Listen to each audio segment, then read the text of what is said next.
position is that people being frightened of these supposed that there were some powerful beings who were responsible for them, and presumably you would then have to placate these beings. I'm sorry, who wrote this? Because you keep saying he. I've heard this a couple of times. Democritus. Do you have a copy? No. Okay, there's a handout with the name. Okay, this is a guy named Democritus, who was one of the originators of the atomic theory, which originally is the theory that everything is ultimately composed of indivisibles, atoms. Right. Okay? Thank you. Right, you're welcome. Sorry to interrupt. Fine. If you need clarification, don't hesitate to interrupt. Well. Okay, and we have another quotation from him, which is another explanation of the origin of belief in the gods, maybe alternate, or perhaps you would put the two of them together. The idea that in dreams people imagine, or they have these images, in fact, impinging on them. So there's a kind of atomistic explanation, perhaps, of how these images are formed, of large and overgrown beings who foretell the future. You know, people dream about someone telling the future, and they hear these prophecies, and they then Democritus supposes identified the beings in their images with gods and attributed indestructibility to them. So that was another explanation.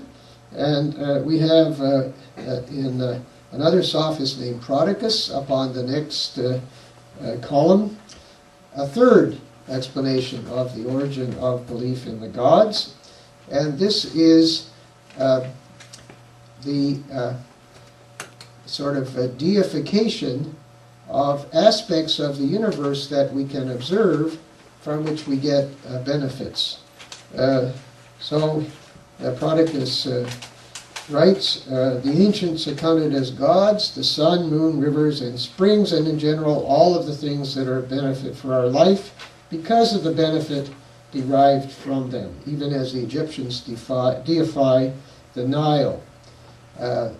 So bread in this way was worshipped as Demeter, wine as Dionysus, water as Poseidon, etc.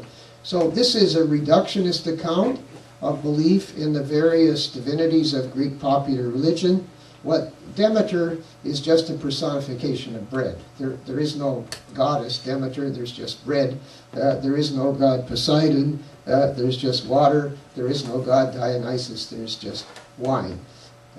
By the way, all of these explanations of the origin of belief in the gods are going to be criticized in a passage that I might get to, but in any case it's later on in the handout.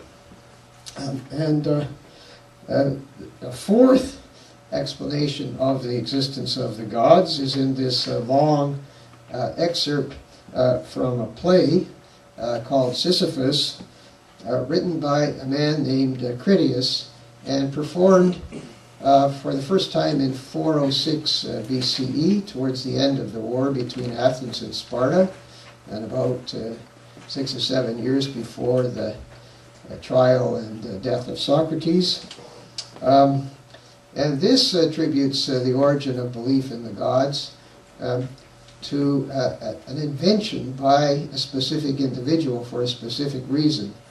I should say that Critias was not a sophist. He was in fact an Athenian from a sort of highly placed wealthy family, with old money and land, a relative of Plato, who was one of the leaders of the tyranny that took power in Athens in 404 and 403 BCE, which is a very bloody regime. Thousands of people, by some estimates, were killed on the bloody side of the thing. So he's not a very admirable figure.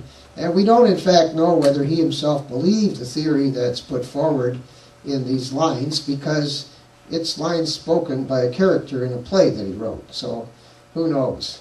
But here's the theory. So the theory was around anyway, whether he believed it or not. And it envisages a kind of state of nature of the sort that Hobbes in his Leviathan refers to, before there was any system of laws and justice. And this idea of this original state of nature was around in the Greek-speaking world of the 5th century in various places, not just in this excerpt from the play. Hobbes got it from there, I think. He translated Thucydides into Latin, and it's in Thucydides. So the idea is, without laws and without punishment for the bad and rewards for the good, there's going to be just violence and force, and life, in the words of Hobbes, will be nasty, poor, solitary, brutish, and short. So law and justice is introduced in order to, put an end to this kind of force and violence. Justice would have violence as its slave, and anyone wrong would be punished. All well and good, but this only is effective if you believe that you're actually going to be found out as having committed some ill deed. Such deeds were done in secret, according to the speaker here, even after the laws and justice were introduced to prevent violent deeds from being done. So some shrewd man, wise in counsel, discovered fear of God in mortals, thereby to frighten those who in secret do some evil deed or word or thought. He introduced the divine being. This is an invention.